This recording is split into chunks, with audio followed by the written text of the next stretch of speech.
Absolutely. And another aspect of that, before we close that on that and move to the next part. Yeah.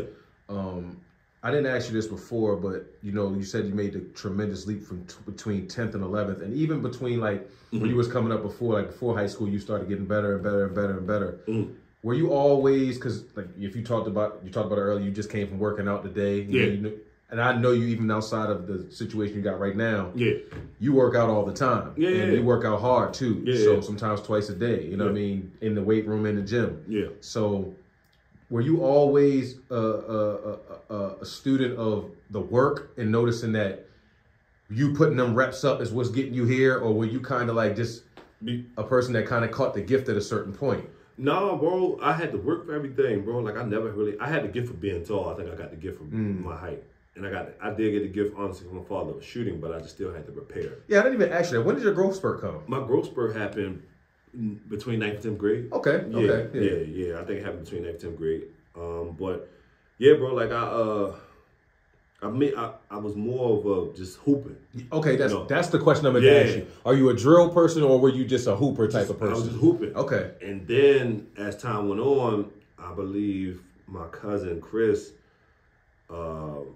knew of Jimmy Price, who was training guys, and I started working with Jimmy. And this was in high school, and it was more so just, here and there. It wasn't too much, but just here and there, getting shots up, shit like that. Then also, too, my old coach, Coach Harold, who passed on, Harold Smith, he used to work me out, too. You know what I mean? But Jimmy was more so directing with shooting, and started working with ball handling and stuff like that when the time was around. And then as time went on, I started getting to college, coming home from JUCO and stuff like that. I was working more with Jimmy, but it was more so just playing, bro. It was more so playing. And then from college, probably to, of course, I bounced around, so Jimmy couldn't be really too much. I wasn't home that much. I was always staying, summer class, stuff like that.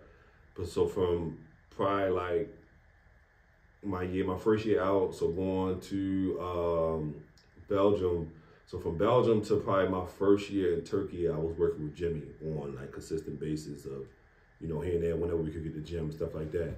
And then things started kind of slowing down. Gym opportunities was kind of like a little funny and stuff like that. So I was actually working out in the gym. We was playing pickup. And I know we kind of going all over the place, but we was playing pickup at St. Francis. And Josh, AI, all of them was there. And this guy was just sitting in the corner. And I'm just like, who this guy is? But I guess he just got finished working guys out. And that was Jamal. And AI was like, yo, this is my man Maul. He's like, he like your game, whatever. He's like, yo, he think he can help you, you know what I mean? And, I was just like how I am now. I just was like, nah, I'm good where I'm at, you know what I mean? But like, if opportunity presents itself, I'll fuck with you. And he's like, no, respect. He gave me his number, whatever, and I locked it in.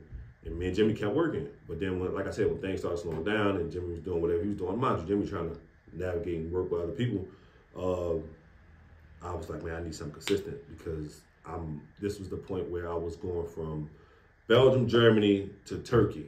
So I was going to go play for Black. So now I'm like, I need that consistent work because I know what the fuck I'm getting myself into now. You know what I mean? So I want to go prepared instead of unprepared. So not saying that Jimmy didn't do a good job. Jimmy did a hell of a job. So I worked with Maul, and I think just sometimes people get caught up in working with the same person all the time and not branching off and working with different people because different people show you different shit. Like, so for instance, like when I go to, if I'm down in Miami, I'm working with Stanley Remy. Okay. You know what I mean? And I worked with Remy when I was with the Jazz because he's good friends with Jeff.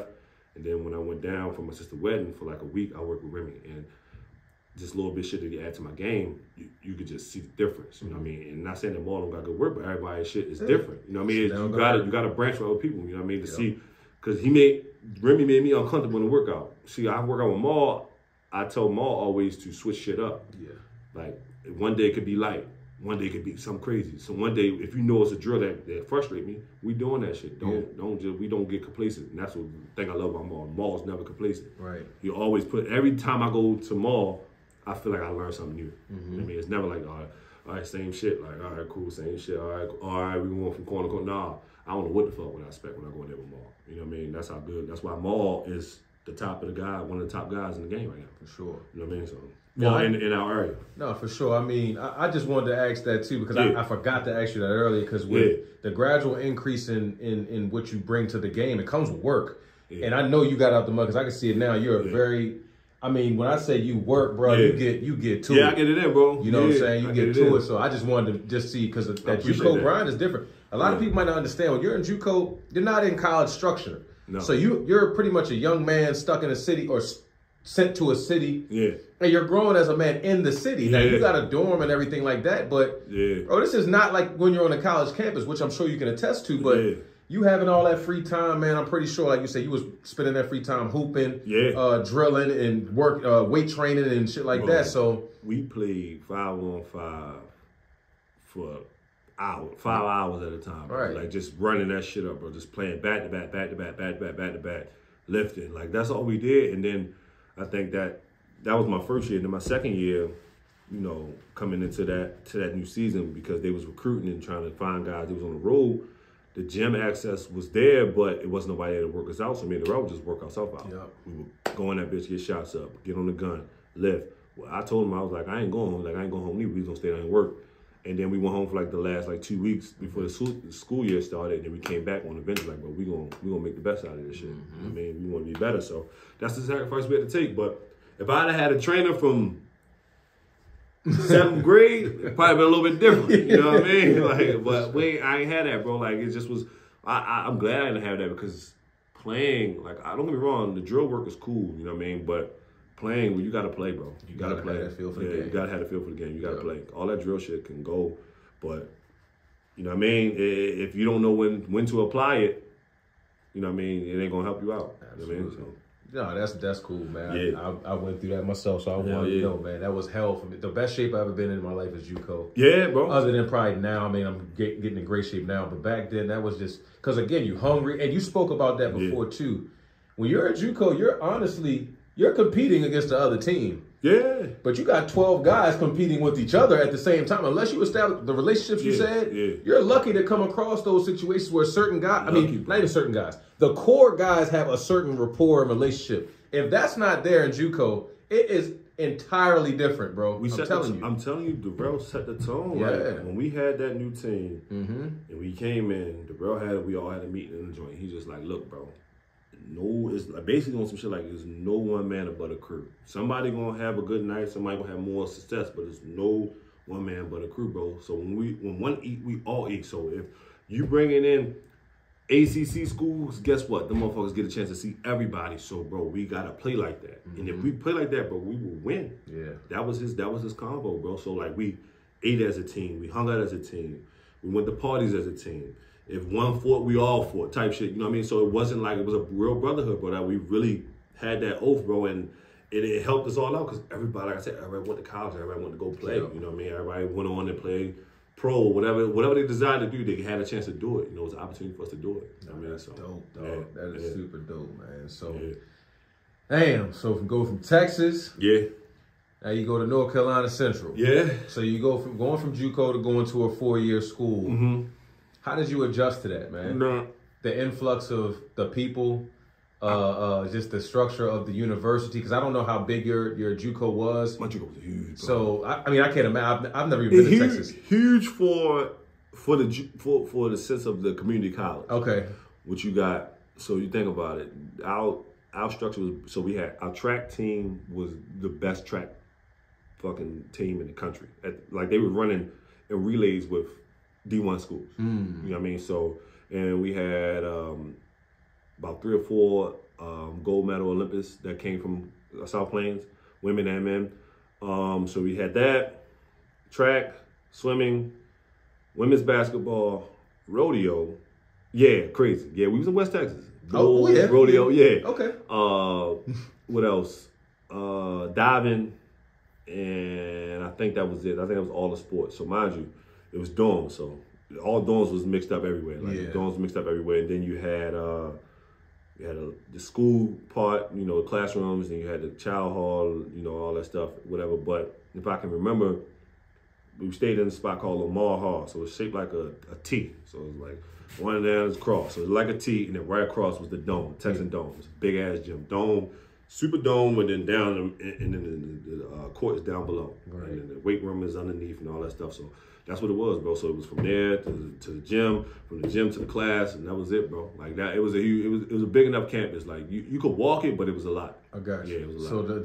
So the adjustment is not like you coming from a small JUCO and going to a 4-year university. Yeah, like you were actually kind of, it was a little bit easier for you to navigate and get around. You know it ain't like coming from BCCC, like where exactly. That's what exactly. No, I was shit like a college camp. Okay, I got you. Almost not as big as North Carolina Central, but like put like a part of North Carolina Central was like the size of South Plains. I got you. Yeah. So that adjustment is not that crazy of a. Oh no, it was a shock. It was a shock for sure. Going from predominantly, so mind you, I'm coming from black neighborhood, predominantly white, West Texas. I don't know if I never had any racial problems, but still, you're in West Texas. I mean, this is deep Texas, West Texas, South, whatever you want to call it, and then you're going to North Carolina Central, where it's historically black university. Black. Yeah, I mean straight black people. Like, I don't even think it was. I don't think it was a white teacher on campus. You know what I mean? So being there was just it was just dope. You know what I mean? Just being around your people,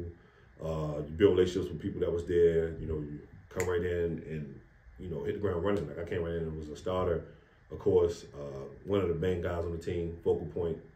But gel right with those guys. I didn't come in thinking I'm better than any of them. I just came in, learned the ropes, and became one of those guys. Go-to guy for that team.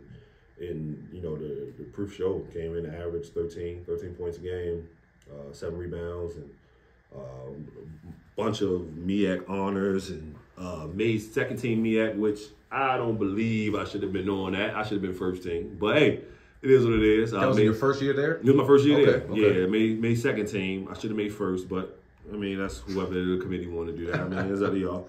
But yeah, man, I had a good year, man. I had a good year there. Winning season. Not saying they had a few winning seasons before that, but really had a dominant winning season. I think we lost probably like 7 games, 8 games, maybe 9, something like that. But we 20-win season. Missed the tournament, lost to A&T to get to the final of the MEAC tournament. So they lost to A&T. A&T wound up getting the bid. They wound up winning the MEAC championship. Donald Thomas was on the staff, Baltimore native. Yeah. Yeah, bro. Went there, did what I had to do, then decided to transfer, bro. Decided to transfer just on the strength of the fact that, all right, I came here and dominated, but I ain't really, my phone ain't buzzing, my phone ain't ringing, nobody ain't calling me like, you know how, like, agents can't talk to you, but they can. Yeah. But I ain't getting no love for as pro. Right now. So I'm just like, bro, I gotta get on national television. So you were cognizant of that, like, yeah, it was about to be that time for you to get ready to go, whether it was NBA. You were just straight NBA at that time? Had you explored? Or? No, I wouldn't even think, I just wanted to play basketball for money. Just I wouldn't anything overseas and everything? Yeah, okay. I knew the NBA was a far-fetched. I mean, because it's just the fact that I knew my route. I think if I went to one of these big-time schools, Missouri, Nebraska, now you're talking about NBA because now I'm on the national scale every night. I got you. Being at Central, I got a little bit of buzz. I feel like Timberwolves was there watching a few games, shit like that. You know what I mean? Because mind you, Kyle O'Quinn just went to the league. Yeah. You know what I mean? So it's buzzing a little bit. Damn, so okay. I'm having success there with, though, we getting a little bit of love. Mind you, Dominique Sutton was there the year before that, who was at Kansas State with Mike Beasley and all them, you know what I mean? So that, and then Moten had a pretty good, structure with, though he had relationships with some of these guys and stuff like that. So playing for Moten was love, man. He let me do what I had to do. Competed along with a lot of great guys there, Ray Willis, Poobie Chapman, Jeremy Ingram, Kareem Jawara, Jay Copeland, a lot of guys. You know what I mean? So it was perfect, bro. Competed there at a high level, bro. Yeah. At a high level. Damn. It's getting crazy outside. Thunder and lightning is wild. I didn't even know that, bro. I heard that drink the first time. So I was like, okay. I'm like, I know they ain't them corsos up there. They good. No, you went ahead. It would sound like that. They coming downstairs, but yeah, bro. I competed. I think I competed very, very well there, bro, and it set me up for the transfer, bro. So when I came into the portal, the quote unquote portal, Oklahoma State was on me, UAB, and Colorado State. Okay. And then I had to think about a few other schools, but I wanted my visit to Colorado State. And once again, I'm gone. Signed. I was sold. Yeah, absolutely. So, but before we get to Colorado State real quick, what do you think was, I asked this to everybody, what do you think was your best game while you were there? Answer that first, so I'll go to the second part of that. So the best game while I was there? Best game while you were there. Not even statistically, because sometimes that game that I put up I think 2 days ago when I played in the county championship, right? Yeah. To me, that was my best game that I ever played in my life. I had games when I scored 30, 28, and I didn't had a lot of assists. That specific game, I had 17 points, about 5 assists, 4 rebounds, 1 turnover. Yeah. And I just knew, I felt like I just played a very good game. I might have missed 2 shots. And I just man, that was the best game I ever played. My best game would told me that I was on a different level. Our first game to spark off college basketball, and we played on ESPNU, and that was against Wichita State. First one out the gate? One out the gate. First game out the gate. 2024. And that's against Van Fleet, the white kid, I forgot his name. That was a scorer that got drafted. Called what's the dude name? That went there. Clay Anthony Early. Yeah. So Donald always talked about it. He was like, yo, Clay Anthony Early was. So I had Wichita too, and the Wichita wanted me bad. They wanted me bad as shit, but I went to Central, and Clay Anthony Early went to D3 JUCO. Got Player of the Year. Played against him in the JUCO All-Star game, and we went at it, traded buckets. But he signed to Wichita. That was me. That Pretty much. I was supposed to Wichita, but I chose to go to Central. It wasn't that I wasn't good enough, whatever. I just chose to go to Central. Yeah. But Wichita was I played against them. They knew what was up. Right. They was looking like, bro. Yeah. You supposed to have been on this side, bro. Type shit. You know what I mean? You supposed to be on this side type shit. Yeah, I probably went to the league. I don't went to the league out of college if I went to Wichita or any one of them schools. You know what I mean? Just because of the fact that the game that I had against them was just crazy. First game of the year. First game. That's on my. I got a highlight tape. It's old. It's real old. It's mixed with JUCO and Central, but you got some of the clips on there. But yeah, if you look at the stats, I think I had 20, 24, something like that. I guess at that shit too. And that's the one that we got smoked though. But I mean, it was a good game going on. That's out to you the most though. Yeah. Okay. That was the one. That was probably the one with Central. That was probably my best game because, mind you, we're not playing against the MEAC. We're playing against them. We're playing against on the big stage. Yeah. So that's the kind of game that kind of settled you in a little bit, and it made you know you should have been there. Basically letting me know I'm here. I want to JUCO, I'm here. I'm one of them guys. Okay. You know what I mean? Now, was there ever a moment during that 11th grade year where it was the complete opposite, where you was like, man, you know what, man, fuck this. I'm not about to keep dealing with this, man. I got to deal with this off the court. I got to deal with this broad on my back. I got to deal with this, man.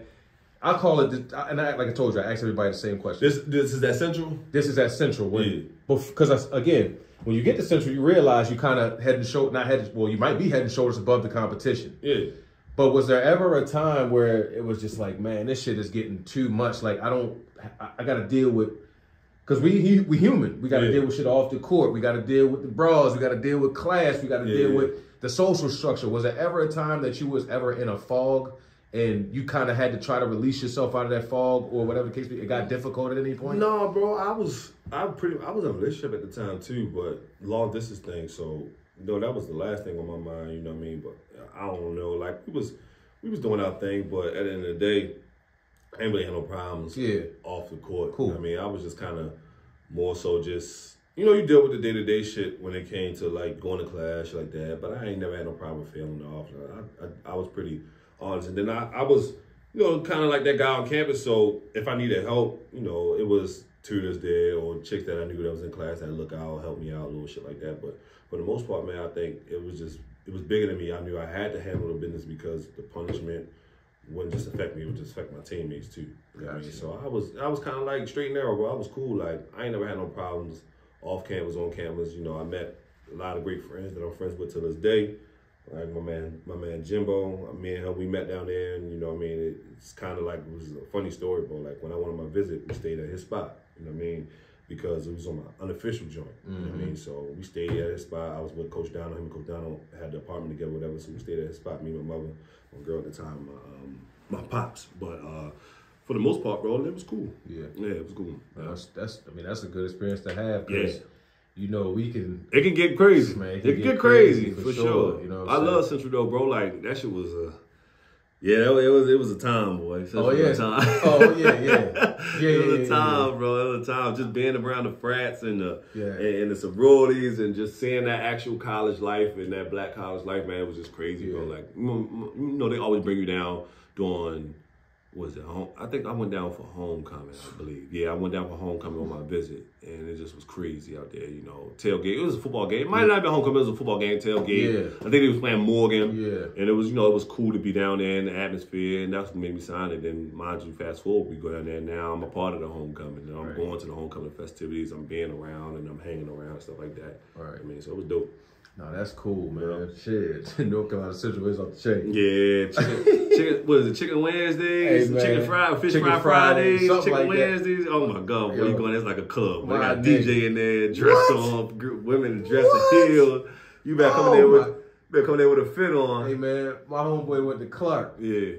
He was in school. This is like 4 or 5 years ago. So he got out there. He was staying on campus. I'm living with him. I'm just living down there with him. Yeah. He bring me to the campus on every Friday for the fried chicken. I'm like, it's like a lounge in here. We on campus. It's crazy. I'm telling you, bro. That experience is crazy. And our Moulton was kind of strict, but if you took care of your business, you was good. Right. You know, if you going in there, like if you supposed to be in class, so we used to have to join called 10:40 break. So I think it's like 20 minutes, but it's DJ mixing real quick, like a real quick party. Then you come through, get you, then you gone. He'll come through like, let me catch one of y'all 10:40 break. Y'all know what time it is, so you had to really skate. You know how to maneuver, but slide right through there, man. But you know, what I mean, it was cool though, man. I mean, like when I left, me and Mo kind of left on bad terms. Not bad terms, but he was, you know, it was a little bit of bad blood. But you know, we patched that up, fixed that, and. Like maybe 2 years ago, I was on my way down to the Darrell baby shower, and I stopped through Central and just got a chance to chop it up with him. We were talking, you know what I mean? And told me how proud he was of me and shit like that. But, you know, it's all love. That's good. Did you recognize the importance of the HBCUs before you went to that school? No, I didn't, bro. I didn't. Like what you hear now with some of these kids, like I'm going to HBCU, you know, top ranked kids doing that. No, I didn't, bro. I didn't hear nothing about that, bro. But you know, being a part of that, and I think honestly, bro, I had a little bit of vengeance because I just did I got 2 HBCUs in my backyard, 3 actually. You know, University of Eastern Shore, Coppin, and Morgan. I'm like, none of y'all recruit me. I bet. Even Bowie, you know what I mean? I don't care if it was detail. I just wanted to get in school at the time. You know what I mean? So when they didn't really kind of put that effort in to kind of get me, I'm like, oh, I got both of y'all on the schedule. Y'all got to deal with me now. You know what I mean? Yeah. This ain't 2010 Stanton Kidd. Right. It's 2012. Yeah. A lot didn't change. And I got my big one off on both of them, bro. You know what I mean? So I did both of them. I got both of them pretty good, bro. You know what I mean? Had high level games against them. You know what I mean? Yeah.